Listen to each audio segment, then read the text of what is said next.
14 তারিখ গভীর রাতে যে প্রশ্নটি উঠেছিল যে সোশ্যাল মিডিয়াতে পোস্ট করতে হয় পুলিশকে যে এই অপরাধীরা যারা হাসপাতাল ভাঙচুর করলো তাদের শনাক্ত করুন, তাদের চিহ্নিত করুন, কিন্তু এখানেই প্রশ্ন উঠছিল বারবার করে, তাহলে আর.জি. কর চত্বরে যে নিরাপত্তায় মুড়ে ফেলা হয়েছিল, এত পুলিশ কর্মী ছিল, এত সিসিটিভি ক্যামেরার ব্যবস্থা করা হয়েছিল, সেগুলি কোথায় ছিল?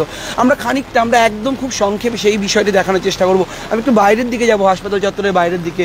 এই ব্যারিকেড দেখাও, বাঁদিকের ব্যারিকেড, এই ব্যারিকেড ভেঙেই একটা অভিযোগ ওঠে, এই ব্যারিকেড ভেঙে প্রবেশ করেন একাধিক মানুষজন এবং তারপর প্রবেশ করার পর দেখা যায় যে হাসপাতাল চত্বরে যে ইমার্জেন্সি, সেই ইমার্জেন্সি বিল্ডিং কার্যত তাণ্ডবে লণ্ডভণ্ড হয়। কিন্তু এখানেই প্রশ্ন ওঠে, আমি দেখাতে বলবো প্রতিদিনকে, আমি ঠিক যেখানে দাঁড়িয়ে রয়েছি এটি হলো আর.জি. করের সেই ইমার্জেন্সি গেট এবং এই গেটেই এইখানে যে ব্যারিকেড করা যেটা ভেঙে প্রবেশ করে দুষ্কৃতীরা অভিযোগ ওঠে।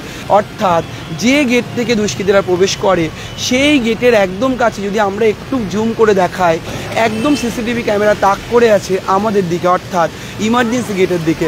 শুধু এই সিসি ক্যামেরা নয়, ঠিক উল্টো দিকে অর্থাৎ গেটের উল্টো দিকে যদি আমরা দেখি তাহলে আর.জি. কর গেটের ঠিক উল্টো দিকে একটি ক্যামেরা রয়েছে, যে ক্যামেরাটি রীতিমতো আর.জি. করের এই ইমার্জেন্সি গেটের দিকেই তাক করা রয়েছে, যে ক্যামেরাটি অত্যাধুনিক প্রযুক্তিতে তৈরি বলে অনেকেই বলেন, অর্থাৎ FRS সিস্টেম দিয়ে এই ক্যামেরাটি তৈরি। এই ক্যামেরাটি রয়েছে একদম গেটের দিকে ফিরে। শুধু এই ক্যামেরা নয়, আমরা যদি একটু রাস্তার এপারে আসি, অর্থাৎ ইমার্জেন্সি গেটের একদম এদিকে আসি যেখান থেকে দুষ্কৃতী তাণ্ডব ঘটেছিল বলে অভিযোগ, ঠিক তার পাশে আরেকটি ক্যামেরা রয়েছে।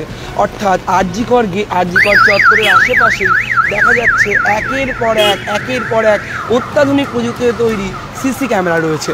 সব মিলিয়ে তাহলে এত সিসিটিভি ক্যামেরা থাকার পর শুধু এই ক্যামেরা নয়, আরেকটি ক্যামেরা আমি দেখবো একদম আর.জি. কর গেটের দিকে তাক করে রয়েছে। এই যে আয়না ছিল, আয়নার পাশেই একটি আয়া সেন্টারের বিজ্ঞাপন, তার নিচের যে ক্যামেরাটি, অর্থাৎ চারিদিকে সর্বত্র বিভিন্ন এলাকায় সিসিটিভি ক্যামেরা থাকা সত্ত্বেও রাস্তার এপার ওপার যেদিকে আমরা তাকাচ্ছি, খোলা চোখে যেদিকে দেখছি, প্রত্যেকটি দিকে আর.জি. কর চত্বরকে ঘিরে সিসিটিভি ক্যামেরা রয়েছে। আমি ডান দিকে দেখানোর কথা বলবো, একদম গাছের ফাঁকে সিসিটিভি ক্যামেরা দেওয়া রয়েছে। অর্থাৎ সর্বত্র সিসিটিভি ক্যামেরার পরেও কিভাবে দুষ্কৃতীরা ঢুকছেন এবং তাদের চিহ্নিত করতে পুলিশের এত সময় লাগছে তা নিয়েও কিন্তু প্রশ্ন উঠছে বারবার।